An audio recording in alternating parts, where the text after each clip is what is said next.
एक गांव में एक राजू नाम का एक दुकानदार था जो कि चावल और मटन बनाता था। वह बहुत ही स्वादिष्ट मटन बनाया करता था। इसी कारण से उसकी दुकान में काफ़ी भीड़ रहा करता था। बहुत लोग आते थे और चावल और मटन उसके दुकान से खाते थे। वह इतनी टेस्टी चावल और मटन बनाता था कि लोग पर दिन उसकी दुकान में आके खाते थे। उस गांव में एक ढोलू मोलू रहा करता था जो कि बहुत ही आवारागिरी करता था। भोलू जो उसका दोस्त था वो बहुत ही मोटा था। वह उसके साथ हमेशा रहा करता था। वह दोनों दूसरे की दुकान में जाके फ्री का सामान खाया करते थे और पैसा भी नहीं देते थे। वह रात में दारू पीते थे और रात दिन भर आवारागिरी करते थे।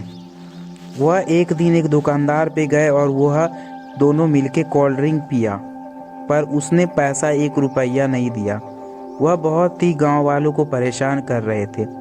एक दिन ढोलू मोलू कहीं जा रहे थे, तभी उसने देखा कि मटन वाले की दुकान के पास एक आदमी ठाठ से बैठा हुआ है। ढोलू बोलता है, भोलू भैया ये क्या, आपके सामने एक लड़का कुर्सी में बैठा हुआ है। भोलू बोलता है, क्या हुआ, तो वो बैठा है, बैठने दो। भोलू बोलता है, नहीं भैया, आपके सामने से कोई पार हो रहा है तो उसको खड़ा होना चाहिए, पर आपका वो रिस्पेक्ट नहीं कर रहा है।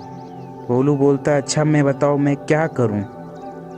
फिर भोलू बोलता है, तो आप भी उसके पास जाके ठाठ से बैठ जाइए। भोलू को समझ में नहीं आता है कि ढोलू बोल क्या रहा है। तभी वह उससे प्रश्न करने लगता है। तब भोलू बोलता है, अच्छा चलो मैं उसके बगल के कुर्सी में जाके बैठ जाता हूँ। तब वह दोनों आपस में बहस करने लगते हैं। फिर बोलते हैं, चलो देखते हैं, जैसा होगा, तुम जैसे बोल रहे हो वैसा ही करता हूँ। तभी वह दोनों चल जाते हैं उसके पास। फिर भी बहस वो दोनों करते ही रहते हैं कि आखिर बात क्या है, तुम मुझे क्लियर बताओगे तब तो। फिर वह दोनों क्या करते हैं कि उसके सामने जाके उसके टेबल में बैठ जाते हैं। फिर वह दोनों आपस में बहस करने लगते हैं कि वाह ये हुआ ना बात, अब आप लग रहे हैं ना उससे बड़ा आदमी। सामने वाला आदमी पेपर पढ़ने लगता है। तब ढोलू बोलता है, क्या साहब देख रहे हो, आपके सामने वह पेपर पढ़ रहा है और आप क्या कर रहे हो। तो उसके सामने उसको वह पेपर थमा देता है। भोलू बोलता है, क्या कर रहे हो मूर्ख, मुझे पेपर पढ़ना थोड़ा आता है। ढोलू बोलता है, आपको पढ़ना क्यों है, शांति से पेपर लेके बैठे रहो तब आपका इज्जत बना हुआ रहेगा। ढोलू बोलता है, नहीं नहीं, पेपर का पढ़ूंगा, नहीं पढ़ने पाएंगा तो मेरा बेइज्जती हो जाएगा। ढोलू बोलता है, क्या बात है, कोई बात नहीं। सामने वाला पेपर रख के एक ऑर्डर मारता है, बोलता है चावल और मटन लेके आओ। वो बोलता है, अच्छा ठीक है। ढोलू बोलता है, हमारे लिए भी एक चावल और मटन लेके आओ।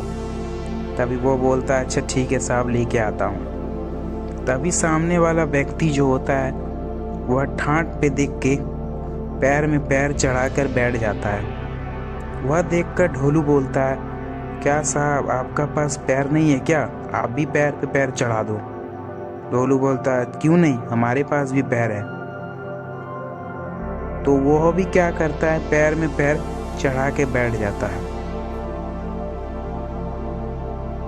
बैठ ही जाता है, तभी देखता है सामने वाला ये तो बहुत अकड़ दिखा रहा है।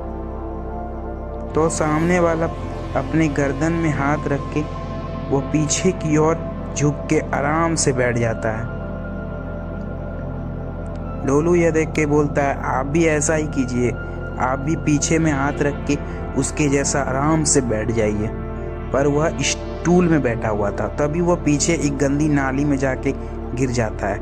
यह देख के ढोलू वहां से भाग जाता है। वह कीचड़ में लथपथ उठता है और बगल वाला उसे देख के हंसने लगता है। बच्चों, हमें इस कहानी से यही सीख मिलती है कि किसी को देख के उसकी लत नहीं करनी चाहिए, क्योंकि जैसे को तैसा मिलता है। जो जैसा जिस स्थिति में है उसको वैसा ही स्थिति में रहने दो।